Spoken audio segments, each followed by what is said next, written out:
Friends, आज की इस वीडियो में मैं आपको नौ देवी यात्रा से जुड़ी पूरी जानकारी देने वाला हूँ। उत्तर भारत में नौ देवी यात्रा बहुत ज्यादा प्रसिद्ध है। बहुत ज्यादा टूरिस्ट, बहुत ज्यादा श्रद्धालु नौ देवी यात्रा पर जाते हैं। क्या है बेस्ट तरीका जाने का, कितना खर्चा होगा, रहना खाना, फुल इन्फॉर्मेशन इस वीडियो में मैं कवर करूंगा। तो वीडियो को पूरा जरूर देखिएगा और ऐसी ही इन्फॉर्मेटिव वीडियोस देखते रहना चाहते हैं तो चैनल को सब्सक्राइब कीजिए, साथ में बेल आइकन दबाइए और ऑल नोटिफिकेशन पर क्लिक कर दीजिए ताकि नोटिफिकेशन आपको मिल जाए हमारी आने वाली वीडियोस के। जय माता दी।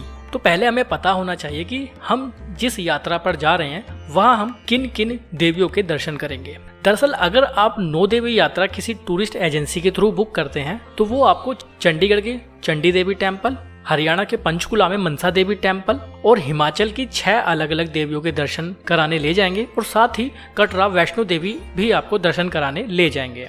एक दूसरा तरीका है, अगर आप अपनी पर्सनल गाड़ी या टैक्सी हायर करते हैं तो आप हरिद्वार की मनसा देवी टेम्पल, चंडी देवी टेम्पल, सहारनपुर की शाकुंभरी देवी टेम्पल और हिमाचल की 6 अलग अलग देवियों के दर्शन करके वापस आ सकते हैं। ये तरीका बेहद सस्ता है, कम समय लगेगा, कम बजट में आप नौ देवी दर्शन करने जा सकते हैं। मैं आपको दोनों तरीकों के बारे में बताने जा रहा हूँ। पहले बात करते हैं बेस्ट तरीका क्या है। देखिए, अगर आप फ्लाइट से जाने के बारे में सोच रहे हैं या रेलवे से जाने के बारे में सोच रहे हैं या पब्लिक ट्रांसपोर्ट को यूज करके नौ देवी दर्शन करना चाहते हैं तो आप गलत सोच रहे हैं। ये तरीका बिल्कुल भी बेस्ट नहीं हो सकता है। बहुत ज़्यादा आपको परेशानी होगी और आप दर्शन अच्छे से नहीं कर पाएंगे। बेस्ट तरीका है कि आप ट्रैवल एजेंट के थ्रू, ट्रैवल एजेंसी के थ्रू नौ देवी यात्रा बुक कर लीजिए। जो वो दर्शन कराएंगे उसके बारे में मैं पहले आपको बता चुका हूँ, वो उन्हीं नौ देवी के दर्शन कराने ले जाएंगे।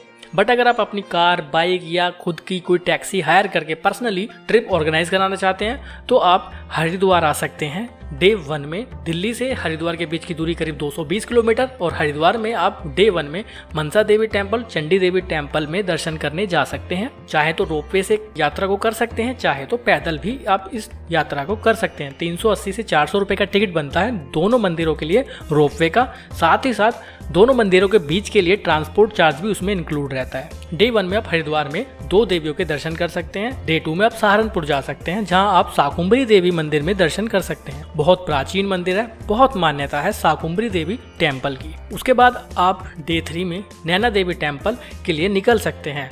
अंबाला चंडीगढ़ होते हुए आप सहारनपुर से नैना देवी टेम्पल आ सकते हैं।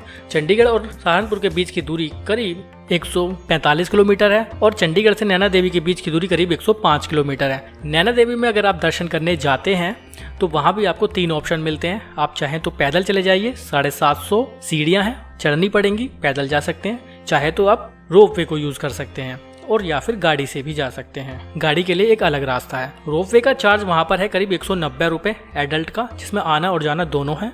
3 साल से बड़े बच्चे और 12 साल से छोटे बच्चे का 90 रुपए राउंड ट्रिप का है। 3 साल से छोटे बच्चे का कोई भी चार्ज नहीं लिया जाता है। नैना देवी दर्शन करने के बाद आप हिमाचल प्रदेश की दूसरी अन्य देवियों के भी दर्शन करने जा सकते हैं। धर्मशाला की ओर आपको जाना होगा। नैना देवी से धर्मशाला के बीच की दूरी 155 किलोमीटर है और इस बीच में आप अलग अलग देवियों के भी दर्शन करेंगे। ज्वाला जी टेम्पल में आप दर्शन करेंगे, वो भी माता सती का एक शक्तिपीठ है जहां माता सती की जीभ आकर गिरी थी। वहां पर एक ज्योति हमेशा 24 घंटे पूरे साल जलती रहती है। चिंतपूर्णी मंदिर में भी आप दर्शन करने जा सकते हैं, वो भी माता सती का ही एक शक्तिपीठ है। उसके बाद आप कांगड़ा जिले में कांगड़ा देवी मंदिर यानी ब्रजेश्वरी देवी टेम्पल में दर्शन करने जा सकते हैं। बहुत पुराना, बहुत प्राचीन और सबसे ज़्यादा श्रद्धालु उस मंदिर में आते हैं, जिसे नगर कोट के नाम से भी जाना जाता था और अब उसका नाम बदलकर कांगड़ा कर दिया गया है। नगर कोट देवी के दर्शन आप पहले भी कर चुके होंगे। ब्रजेश्वरी देवी टेम्पल बीच कांगड़ा शहर में ही है,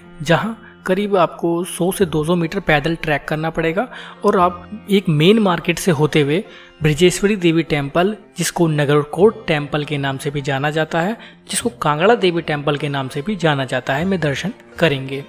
मंदिर के आसपास मार्केट काफ़ी बड़ा है जहाँ सभी तरह की सुविधाएं आपको मिल जाएंगी।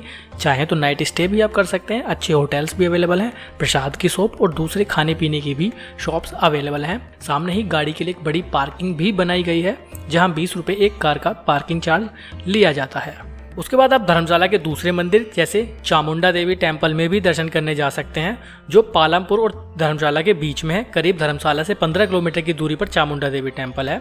और उससे पहले आप बंगलामुखी टेम्पल में भी दर्शन करेंगे। बंगलामुखी टेम्पल के बारे में भी बहुत मान्यता है कि वहाँ पीले वस्त्र पहनकर जाना अच्छा होता है। पांडवों ने उस मंदिर का निर्माण करवाया था। बहुत प्राचीन मंदिर है और बहुत बड़े एरिए में फैला हुआ वो मंदिर है। बहुत मान्यता है हिमाचल प्रदेश में बंगलामुखी टेम्पल की। मान्यता है कि जब एक राक्षस सृष्टि के निर्माता ब्रह्म की ग्रंथ को ले गए थे, तब बंगलामुखी देवी ने अवतार लिया था और उस राक्षस का वध किया था। तो इस तरह से आप हिमाचल प्रदेश के 6 देवियां और उत्तराखंड की 2 देवी और उत्तर प्रदेश सहारनपुर की 1 देवी के दर्शन कर सकते हैं। इस कुल मिलाकर 9 देवियों के दर्शन करने के बाद आप वापस आ सकते हैं।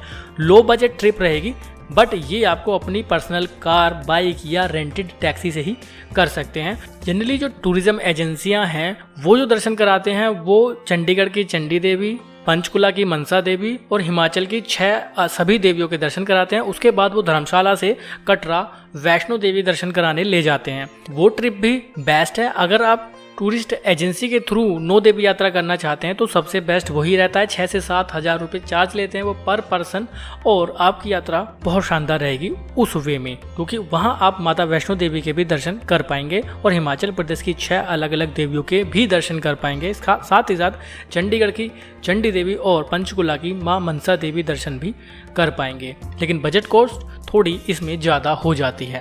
स्टे करने के लिए आपको सभी जगह सही ऑप्शन, सही होटल्स मिल जाएंगे। हरिद्वार में भी, सहारनपुर में भी, चंडीगढ़ में भी, कांगड़ा जिले में भी, धर्मशाला में भी। इन सभी जगहों को आप विजिट करेंगे, सभी जगह अच्छे होटल्स आपको आसानी से अवेलेबल हो जाएंगे। साथ ही साथ फूड फैसिलिटीज़ भी सभी जिलों में आसानी से अवेलेबल हो जाएगी। अगर आप टूरिज्म एजेंसी के थ्रू अपनी ट्रिप को बुक करते हैं तो आपकी कोई टेंशन ही नहीं रहती है। वो आपको लेकर जाएंगे, एकोमोडेशन भी उन्हीं की तरफ से रहेगा और फूड फैसिलिटीज़ भी वही प्रोवाइड करते हैं। तो सबसे बेस्ट तरीका मेरे हिसाब से, अगर आप टूरिज्म एजेंसी के थ्रू अपना टूर बुक करते हैं 9 देवी के लिए, वही बेस्ट होता है।